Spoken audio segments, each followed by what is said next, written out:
Najradosniji hrišćanski praznik Božić i ove godine u Beogradu je proslavljen tradicionalnim lomljenjem velike božićne česnice u kojoj se ovaj put nalazilo 3 zlatna i 10 srebrnih dukata. Za razliku od prethodnih, manifestacija je ove godine održana na platovu ispred hrama Svetog Save na Vračaru, gde će se inače od ove godine uvek održavati. Hiljadama građana koji su se okupili kako bi dobili deo praznične česnice ili probali da pronađu dukat, pozdravio je patrijarh srpski Irinej, koji prethodno služio božićnu liturgiju u hramu. Tradicija duga 27 godina, ali po prvi put ispred hrama Svetog Save. Lomljenje, podela i potraga za dukatima iz velikih božićnih česnica manifestacija je koja uvek okuplja veliki broj građana, ali ove, kako zbog lokacije, tako i zbog neobičajeno toplog vremena, građana je bilo više nego ikad. Česnice su i ove godine pripremali majstori, članovi Unije pekara Srbije, koji su se potrudili da niko ne ostane praznih ruku. Napokon, evo, posle 27 godina da smo došli na mesto gde ova manifestacija i pripada i treba da bude zajedno ovde, pored, na platovu, u stvari, Svetosavskog hrama. Ove godine smo postigli dogovor sa patrijaršijom i u buduće ćemo svake godine česnicu lometi i osveštavati posle jutarnje liturgije. Napravili smo 2 čestice, jedna je bila teška 80 kg, druga 180.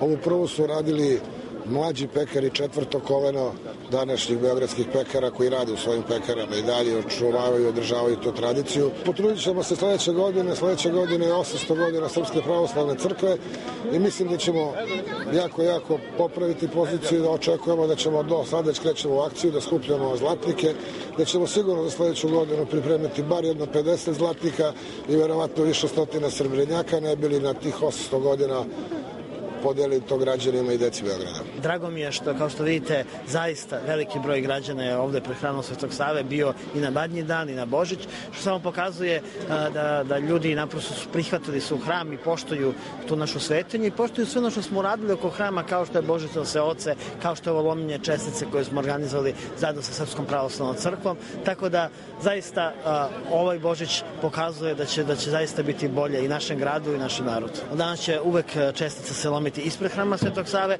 kao što ćemo svake godine imati božićno selo od 4. do 28. januara, tako su to 2 novine, ali kao što vidite, mislim da nema prirodnijeg mesta za lomljenje čestica od hrama, a hram se, hvala Bogu, završava, tako da smo sada u prilici da te manifestacije predstavimo ovde. Česnice u kojima je bilo ukupno 3 zlatnika i 10 srebrnjaka podeljene su za manje od pola sata, a tradicionalno svi su se na kraju događaja našli u rukama dece. Znaš šta to znači kad nađeš dukat u česnici? Imaću puno sreće. Da, dukat i sreća. I ja ću da ga sačuvam.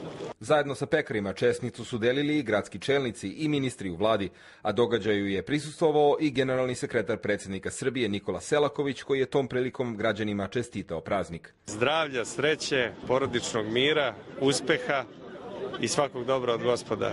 Da ova vremena mira i napretka donesu svakome dobra i svima bi poželeo da imaju što više dece, da se umnožimo u našem potomstvu, jer je to smisao života čitavog. A ako budemo nestajali baš onako kao što je to naš svятейший patrijarh rekao, čemu onda sve ovo što stvaramo i sve ovo što radimo? Česnica prečnika 1,5 m lomljena je i u Kruševcu ispred sabornog hrama Svetog Đorđa, dok su građani ispred česme 4 lava u centru Sremskih Karlovaca lomili česnicu uz prisustvo vladike Sremskog Vasilija.